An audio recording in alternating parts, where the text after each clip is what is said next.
saya akan melihat kalau Pak Edi tadi bilang, susah kita mengembangkan lagi, menambah luas sawit, kira-kira kan begitu kan, produktivitasnya juga, lebih baik meningkatkan produktivitasnya, Mas Rino juga seperti itu. Oke, tapi kelihatannya dalam jangka panjang nggak mungkin kita tidak menambah luas. Nggak mungkin, ya pasti itu.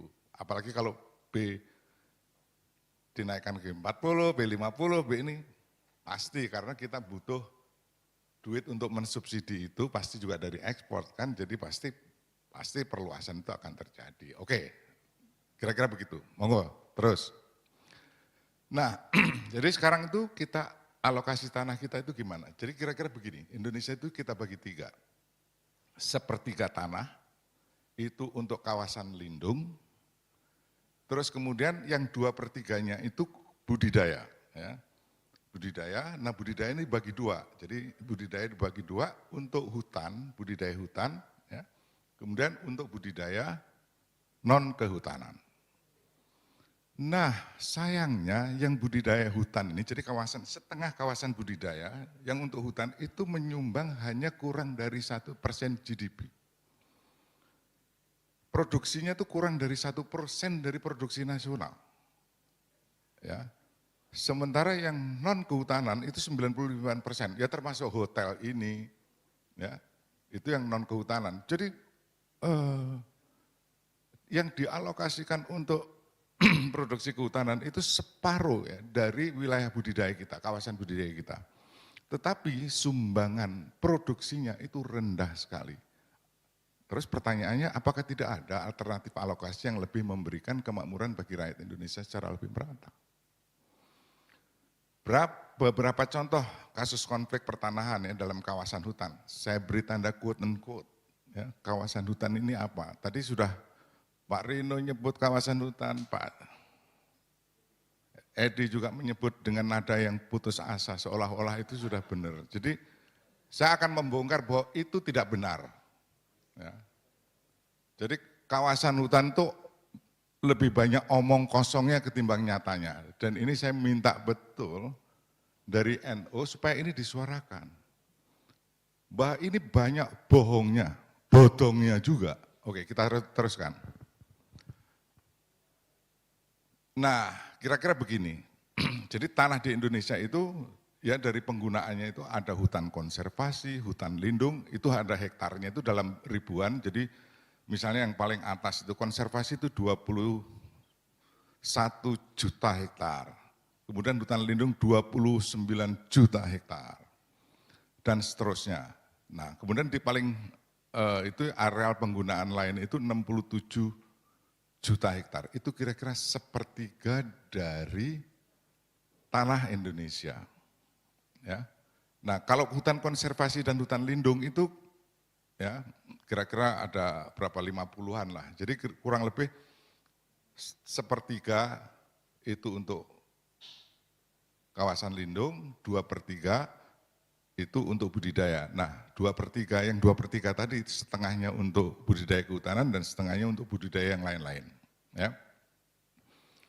Nah,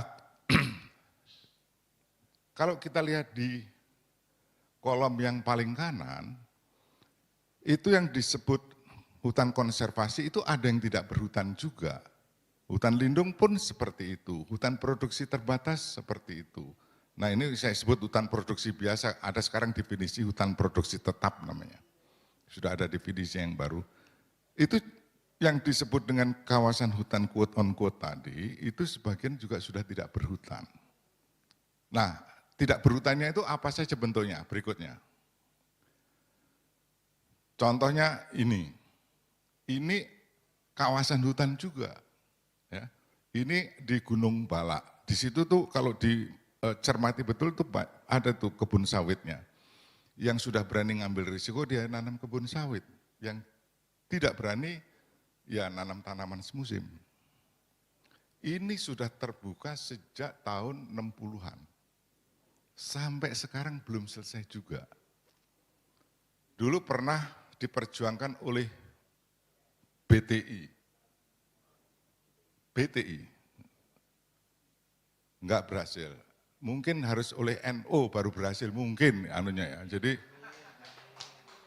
tapi ini rakyat sudah sengsara puluhan tahun.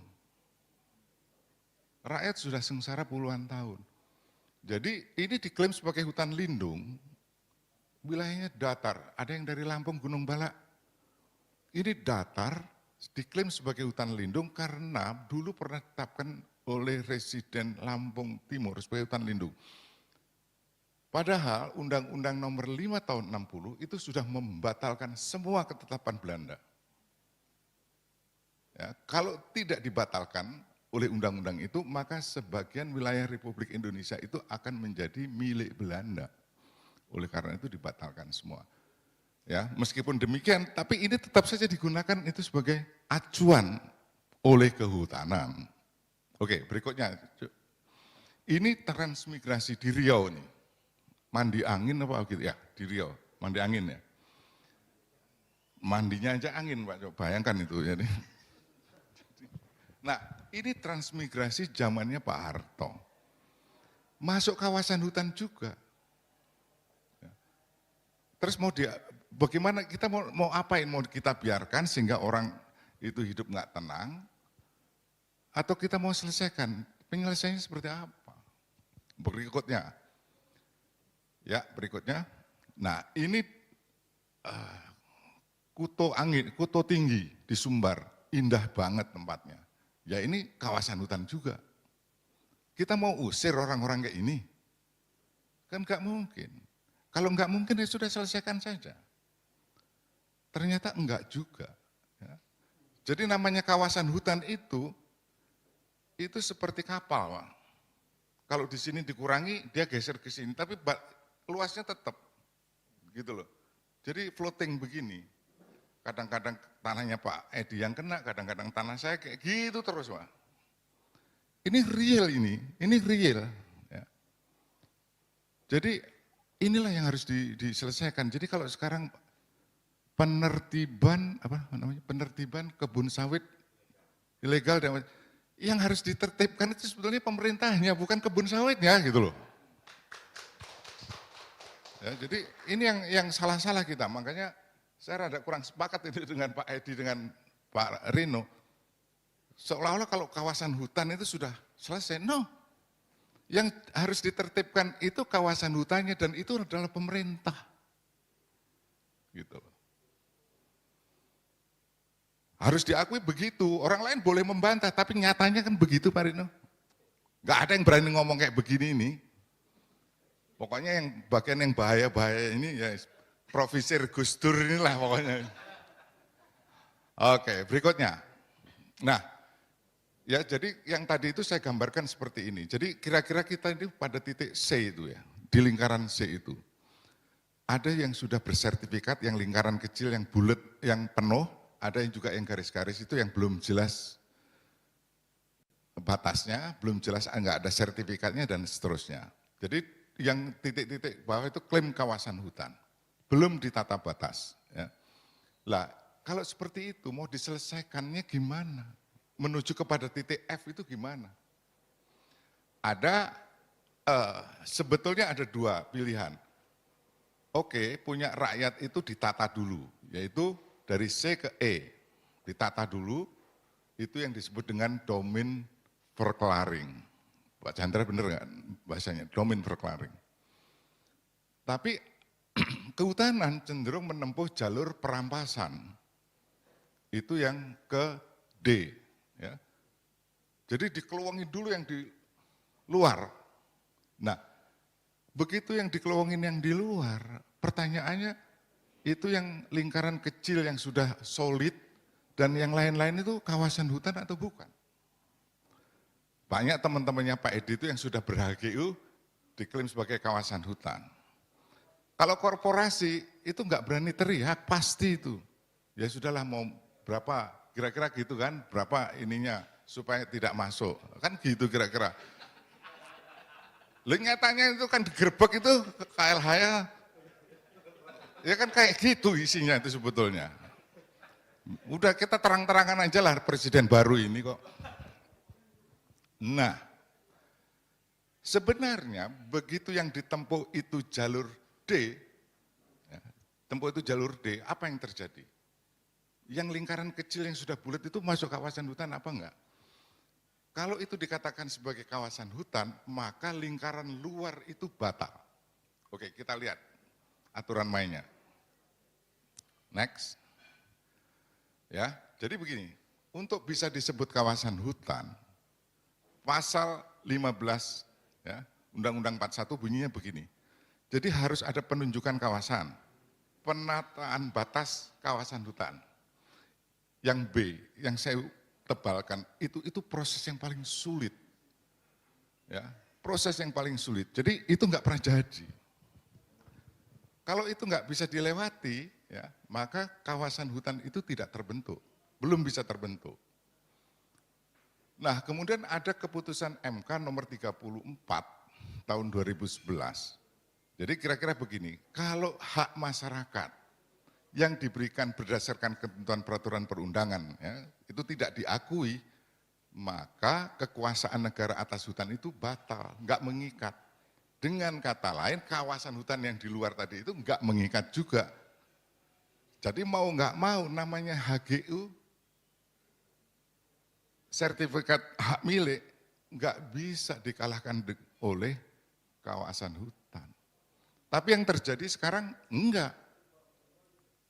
Malah jadi apa yang punya HGU, punya SHM malah jadi ketakutan. Ya, dengan pasal 110B terutama. Nah, ini kan kita ini udah kebalik-balik, bernegara kita itu udah kebalik-balik. Jadi ya harus kita balik gitu lah. Jadi kita solusinya itu apa? Ya sebetulnya solusinya itu simpel aja, ikuti aturan main, selesai. Masalahnya sekarang adalah ketidakpatuhan terhadap peraturan perundangan yang berlaku. Ini problemnya. Jadi maka pengembangan kebun sawit dan PKS ke depan sebaiknya diperuntukkan bagi petani dan pekerja PKS. Jadi mereka sebagai pemilik tempat kerjanya itu.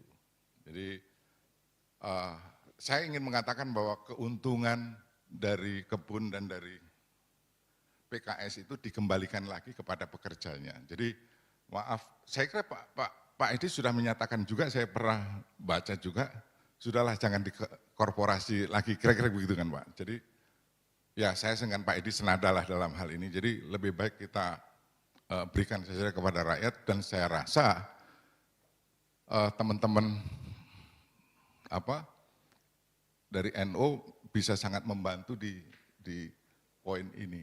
Oke?